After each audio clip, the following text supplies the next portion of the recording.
Hello मेरे प्यारे दोस्तों, कैसे हैं आप सभी। आशा है मुझे आप सभी अच्छे होंगे, ठीक होंगे।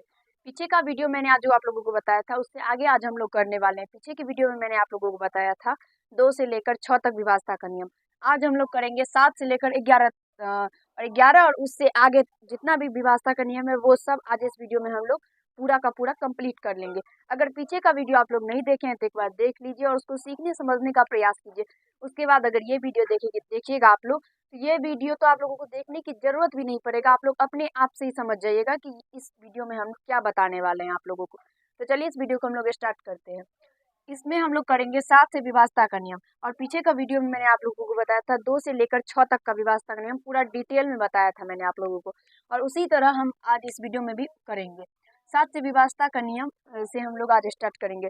तो 7 से विभाजता का नियम क्या होता है और ये आप लोग को समझना बहुत ज़रूरी है विभाजता का नियम, क्योंकि आप लोग कोई भी अगर उस सवाल को सॉल्व करिएगा तो उसमें ये बहुत काम आता है विभाजता का नियम, इसलिए इसको आप लोगों को समझना बहुत ज़्यादा ज़रूरी है। तो चलिए हम लोग स्टार्ट करते हैं इसको। 7 से विभाजता का नियम।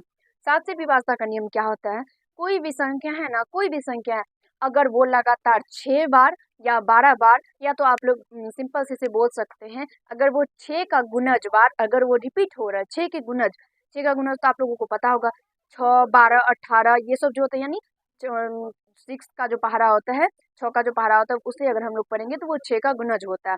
तो वही जो अगर 6 का गुणज 12 अगर कोई भी संख्या रिपीट हो रहा है तो वो 7 से निश्चित ही विभाज्य होगा, पूरा पूरा यानी कटेगा। तो इसमें हम लोग 7 से विभाजता का नियम, आप आशा है आप सभी को डिफिनेशन तो पता चल ही गया होगा।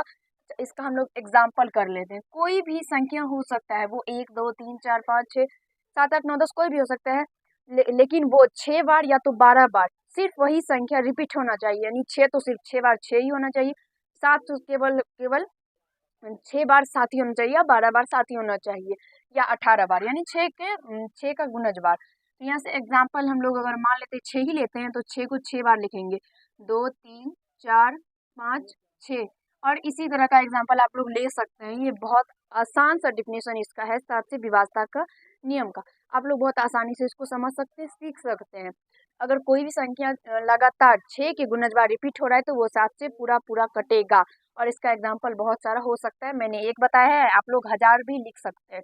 उसके बाद है 8 से विभाजता का नियम। तो 8 से विभाजता का नियम क्या है, तो कोई भी संख्या, दी हुई संख्या जो है, उसके इकाई, दहाई तथा सैकड़ा, इकाई, दहाई तथा सैकड़ा के स्थान पर के अंकों से बनी संख्या अगर 8 से विभाज्य होगा तो कोई भी संख्या, जो भी संख्या दिया रहेगा वो भी 8 से पूरा पूरी भाग लेगा। या तो फिर ये भी आप लोग कह सकते हैं, जो भी कोई संख्या दिया रहेगा अगर उसकी इकाई, दहाई तथा सैकड़ा ये तीनों स्थान पर अगर शून्य ही रहेगा केवल, यानी कोई भी संख्या आप लोग लिख सकते हैं जैसे 6, 5, 0, 0, 0, तीनों इकाई स्थान पर क्या है तो सिर्फ और सिर्फ 0 या इकाई, दहाई, सैकड़ा तीनों के स्थान पर, तो ये भी 8 से पूरा पूरा भाग लगेगा। तो इसका एग्जाम्पल हम यहाँ पे लिख रहे हैं, आप लोगों को आशा है समझ में आ जाएगा। अगर मान लेते हैं यही 3, 0, और ये भी, ये तो एक होगा ही, जो इकाई, दहाई, सैकड़ा स्थान पे अगर 0 रहेगा तो वो 8 से पूरा पूरी भाग लगेगा। या तो आप ये भी कह सकते हैं, कोई भी दी हुई संख्या जो रहेगा उसके इकाई, दहाई, सैकड़ा के स्थान पर के अंकों से बनी संख्या अगर 8 से विभाज्य होगा तो वो जो संख्या दिया रहेगा वो भी 8 से पूरा पूरी भाग लगेगा। आशा है आप सभी को समझ में आ गया होगा, और इसका एग्जाम्पल बहुत सारा हो सकता है और आप लोग ले भी सकते हैं। उसके बाद है 9 से विभाजता का नियम। तो 9 से जो विभाजता का नियम है वो सेम टू सेम 3 से विभाजता के नियम से ही मैचिंग हो रहा है, क्योंकि 9 से विभाजता का नियम है, जो संख्या दिया रहेगा उसके अंकों का योग अगर 9 से विभाज्य है तो संख्या भी 9 से पूर्णतः विभाज्य होगा। और यही 3 से विभाजता का भी नियम कहता है कि कोई भी संख्या है अगर उसके अंकों का योग 3 से विभाज्य है तो संख्या भी 3 से विभाज्य होगा। और वही है 9 से विभाजता का नियम, दी हुई संख्या के अंकों का योग अगर 9 से विभाज्य है तो संख्या भी 9 से पूर्णतः विभाज्य होगा। और आप लोग ये समझ लीजिए, कोई भी अगर संख्या है अगर वो 9 से विभाज्य है, कोई भी संख्या अगर 9 से विभाज्य है तो वो 3 से पूर्णतः विभाज्य होगा ही, ये निश्चित है।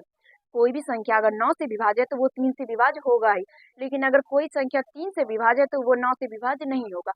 हो भी सकता है, लेकिन मतलब ये नहीं कि वो निश्चित ही होगा, लेकिन जो 9 से विभाज्य होगा वो 3 से निश्चित ही विभाज्य होगा। ठीक है, आशा है आप सभी को समझ में आ सकता है, और इसका आप लोग बहुत सारा एग्जाम्पल भी ले सकते हैं।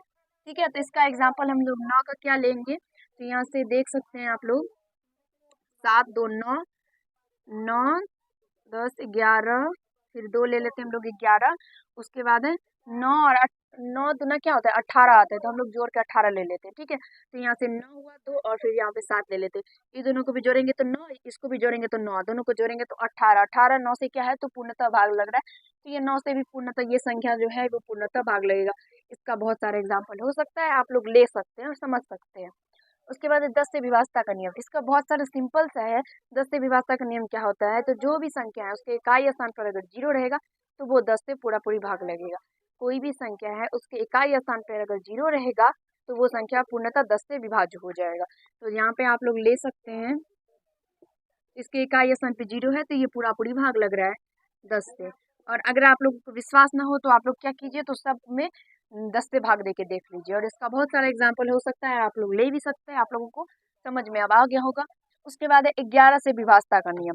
तो 11 से विभाज्यता का नियम क्या होता है, दी गई संख्या के बाएं तरफ से सम स्थान पर के अंकों का योग तथा विषम स्थान पर के अंकों का योग का अंतर अगर 11 से भाग लग रहा है पूरा पूरा, तो क्या होगा, तो जो संख्या रहेगा वो भी 11 से पूर्णतः भाग लगेगा।